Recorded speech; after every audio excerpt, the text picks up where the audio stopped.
Baby, you know I'm not good at advice. Why would I go if I don't get advice? Taking these chances, rolling the dice. Thought it from nothing, I'm hitting these heights. All because what I be spit on these bikes. Repeat a few things inside of my sprite. Been out of sleep, you in my device. Thought I could trust you in my life. Can't even trust you in the night. Thought of me, baby. Hello everybody and welcome to the Next Bikes video, and today guys we're getting on Jett Lawrence's 2023 undefeated motocross season CRF450. Now this bike, after the OEM update that we got in January, is not great. All right, this 450, I'm just gonna be transparent, it's not a great bike. It's quite tough, at least in outdoors. Supercross it's probably fine, but in outdoors it's a tough one. Okay, so I've been using this bike in a couple races so far today and I've not won a single race. I've gotten second like 4 times and I'm getting pissed, so I'm deciding to turn the camera on and see if I can win on the undefeated season CRF450, because I should be able to do it, right? I mean, come on. This bike's gotta be good. It's gotta be good enough for me to get one win in a pub lobby, all right? So we're gonna be joining a race, seeing if we can get a dub. We're gonna be on SPX Performance. You guys already know. The best bike setups in MX Bikes, link in the description. If you guys want a bike setup right now, you just go there and get one. It's the best. I use it in all my pro races. I love it. Shout out to SPX. They've been supplying me with all the goods. Let's just join a lobby and have some fun. Let's just see what happens, boys.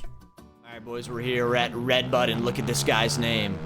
What am I looking at here? I don't know. I don't know what I'm looking at, but this is just normal MX Bikes nowadays. You see names like this all over the place. Poboso, he refused to do anything about it. He just refuses to do anything. He's the goat of doing nothing. I think we all know this by now. But anyways, guys, the goal today is to absolutely dominate on Jett Lawrence's CRF450. And this is a bike that's not very popular, right? The CRF, the Honda, some would say, it's just not that popular of a 450. The 250 does get used, and some would even say the 250 Honda is one of the best 250s, but as far as the 450 goes, it's not a loved bike, right? People love the KTM, people love the Yami, the Fantic's pretty good, but this bike, for whatever reason, it just has a weird feel to it. I don't really even know how to explain it. It just feels like it doesn't like to hold traction. It doesn't like to get through bumps well. It's just the king of being mid. That's how I would describe this bike. It's mid, mid, mid. Now, we do have an SPX bike setup on this, so if there was ever a day for me to come out here and look like Jett Lawrence on the OEM Honda 450,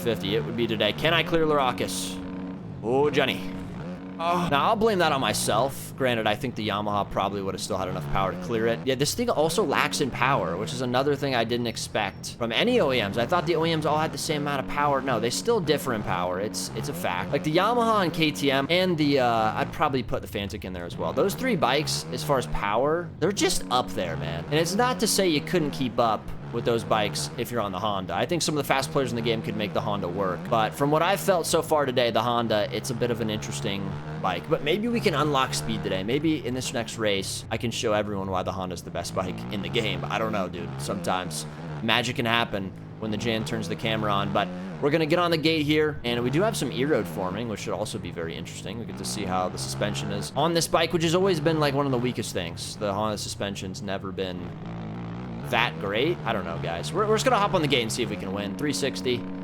All right, boys, we are on the gate, and there's a lot of different colors here, actually. I mean, there's a lot of Yamis, but we got some KTMs, got a gas, got a Suzuki down there, Cowie, a couple of Hondas there on the inside, so we do have some color here, but listen, the Yamaha is such a good bike.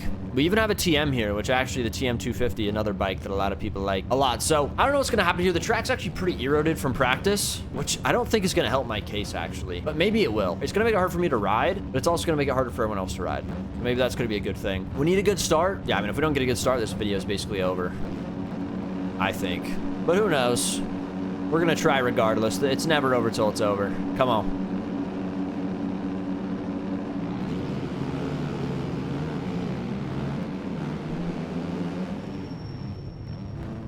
Oh, I had it. Nice. I need to lock in. It is time to lock in, brothers. I did get touched a little bit there on the start, but we survived. And the track's actually fairly eroded. I mean, this isn't an aerial race erode, but it's pretty deep. So this actually might help me a lot. Because this Honda, it does struggle in the power department. We're just going to kind of stick to these outsides. Try to keep it on 2 wheels, boys.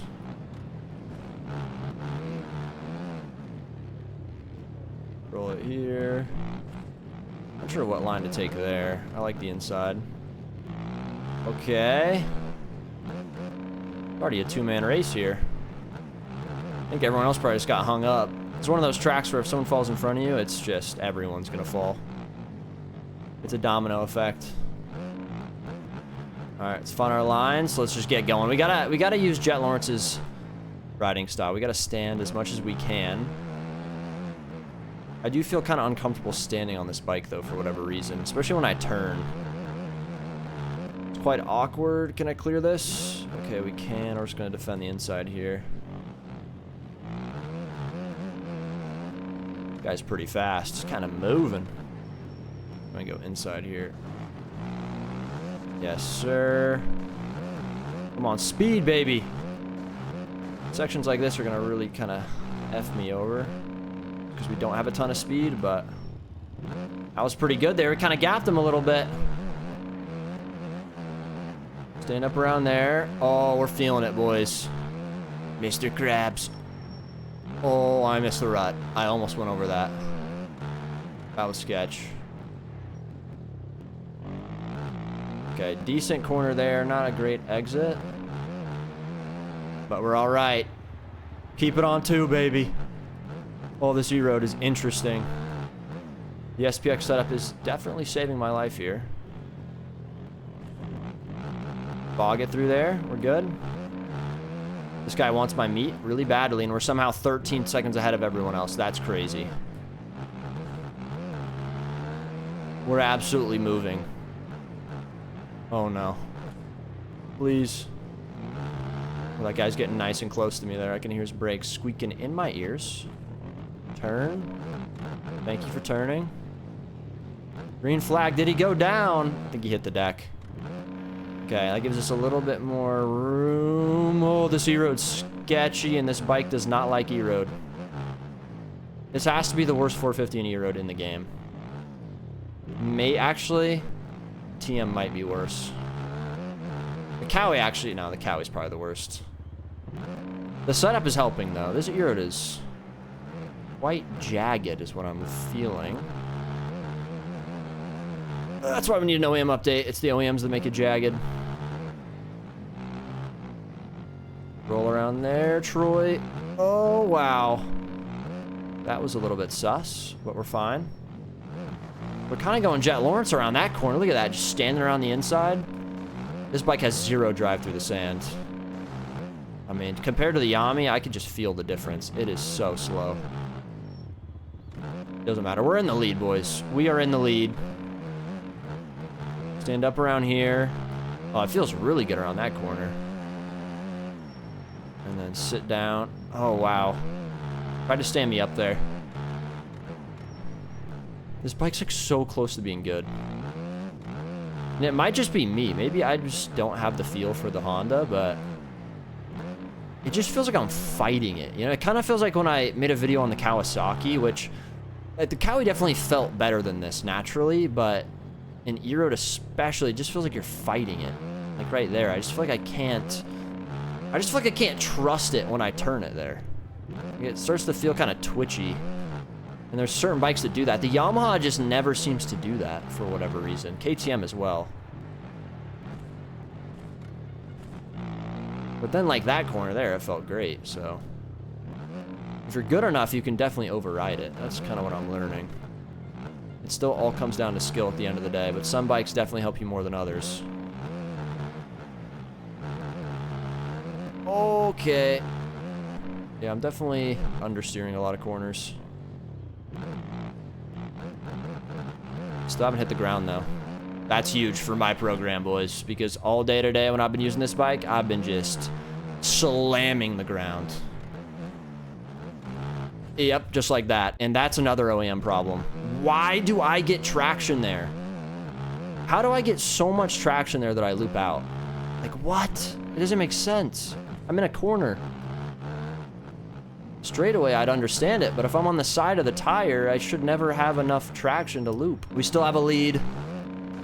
I actually thought he was way closer to me. I thought I was going to get past there. That's also a terrible spot to crash, considering I can't get Laracos. All right, we're fine.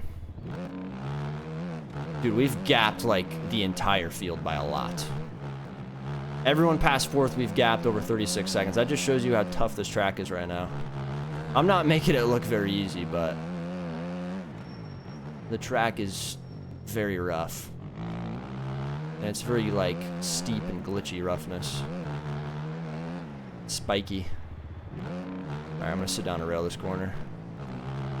Alright, that wasn't really a rail, but we'll take it. I'll have to switch this line up. This corner is sketchy as hell. I can't even get a drive out of it. And that guy just tumbled down that hill on the KTM. Can I stand around this? Yes, we can. Okay, second place. He's still in striking distance? It says he's 6 seconds. I'm not sure if that's accurate or not. I'm just gonna guess that it is. Okay, now it says 14 seconds, boys. We might actually win this race. Please. Oh, I can't be so sure yet, though. Oh, I'm starting to feel it, though. Oh, this isn't good. Fine. We are fine, and boys, we're dominating right now. We're doing exactly what I wanted to do. And honestly, all of it comes down to that first corner. We got such a good start. And why can I not turn, man? This bike, it's so weird. And oh my God, I'm gonna lose at least like 7 seconds here. Probably more, honestly. Come on. Okay, we're good. All right, race is not over. We're coming up on last lap, and there's 2 guys that are gonna be probably within, at least within 7 seconds. That's still a decent gap, but that was not a great crash there. Okay, here we go. 2:06 is my fastest lap, bro. This track's absolutely mangled. It's insane. Oh. Okay, we're fine. Again, that was another time where I tried to turn and the bike literally did not turn on the entry. I had to forcefully just yoink my stick all the way over. I feel way more comfortable sitting. Like the opposite of the Yamaha, where I feel like I can just stand everywhere. I can't do that on this bike. There's no way. I have to sit. And it's low-key working. Being schmeezy? Just kidding, I'm getting cuts. Stands. Alright, I have a gap. I'm going to send it down this hill. Oh, that was a mistake. Oh, no, it's fine. The suspension, I mean, it works good in a straight line. Like, it's just every time you're in a corner, you're trying to turn over bumps, you're just dead. Turn, bike, turn. It does not turn. Why do I even expect it to turn at this point? I feel like this Honda is the opposite of what the Honda is in real life. Like, it just is not good. Like, it's so weird. It's like the weirdest bike ever. It doesn't even make sense. I think this is probably the most unrealistic bike in the entire pack. Like, there's just something about the bike that does not make any sense. But we're still gonna win, finally. I literally have raced like 6 races today. I have not won a single one. I'm gonna try outside here. Yeah, I'm happy I didn't take this all race because that is absolutely horrifyingly bad. Oh, jeez. Yeah, this bike is horrible. Don't ever ride this bike ever. Never ride it ever, ever, never ride it ever, okay? That's my advice to everyone watching this video. Jett Lawrence, how do you ride this? How are you the GOAT when you ride this? My guess is it feels nothing like this in real life, but I hope you guys enjoyed the video. I hope you learned a valuable lesson, but I don't know, maybe you should ride it. Maybe I just suck. That could also be a possibility. See, look, right now I'm barking. It's like a bipolar bike. It's like sometimes you're just barking on it. Oh, and sometimes that happens. Hit the sub button, guys, on the road to 200K. I'll see you next video.